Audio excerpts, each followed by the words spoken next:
देशात सक्रिय कोरोना रुग्णांची संख्या 4,000वर गेली आहे। यामध्ये केरळमध्ये सर्वाधिक 1,435 रुग्णांची नोंद झाली आहे। महाराष्ट्रातील सक्रिय कोरोना रुग्णांची संख्या 506वर पोहोचली आहे। यामध्ये काल नव्या 65 रुग्णांची नोंद झाली आहे। तर राज्यामध्ये सर्वाधिक 25 रुग्ण पुण्यामध्ये तर मुंबईमध्ये 22 नवे कोरोना बाधित आढळले आहेत।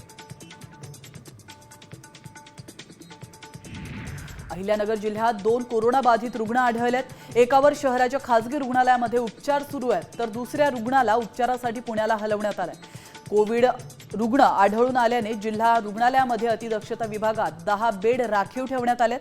त्याचबरोबर उपाययोजना म्हणून प्रत्येक गावामध्ये सर्वेक्षण सुरू करण्यात आले। कोल्हापुरात कोरोनामुळे एका महिलेचा मृत्यू झालाय।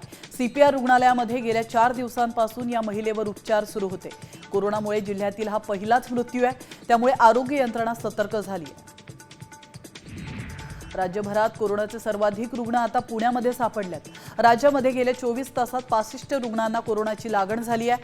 65 रुग्णांपैकी सर्वाधिक 25 रुग्ण हे पुण्यातील असल्याची माहिती आहे। तर मुंबई, पिंपरी चिंचवडसह इतर ठिकाणी संसर्गामध्ये मोठी वाढ झाली आहे।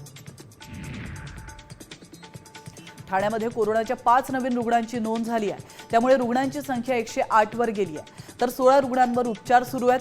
त्यापैकी 13 जणांवर खासगी रुग्णालयामध्ये उपचार सुरू आहेत, तर 3 जणांवर छत्रपती शिवाजी महाराज रुग्णालयामध्ये उपचार सुरू आहेत। दरम्यान नागरिकांना काळजी घेण्याचं आवाहन करण्यात आलं आहे।